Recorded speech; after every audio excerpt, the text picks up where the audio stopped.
Now, during and after yesterday's polarizing testimony, there was a spike in the number of sexual assault reports nationwide.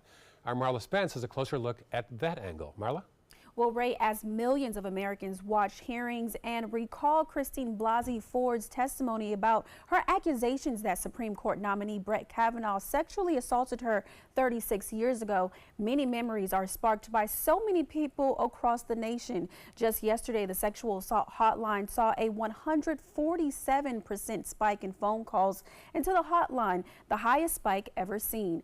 The organization says it's often sees an uptick in survivors asking for help when sexual assault is in the news, but yesterday's spike is something dispatchers haven't quite seen in some time. The last time there was a high spike was this past weekend when the hotline saw an increase of 57% when a second accuser against Kavanaugh, Deborah Ramirez, came forward. Now, the big question surrounding this alleged sexual assault and so many others is, why do victims wait so long to come forward? We spoke to Safe Place and Rape Crisis Center, also known as Spark. The president and CEO there tells us fear is the primary reason.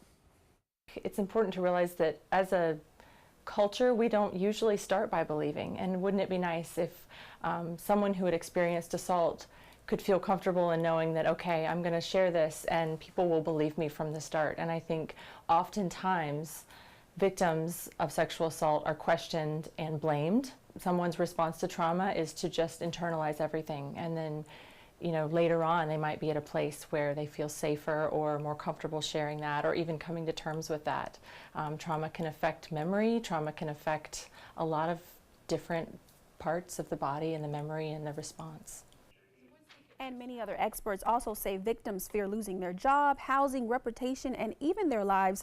Jessica Hayes, the president and CEO of Spark, tells us in addition to the spike in phone calls into the sexual hotline, assault hotline that is, her organization has seen so many demands for services, both their hotline and shelter. She tells us all of their services are free and open to anyone who has or currently is experiencing sexual assault. Ray?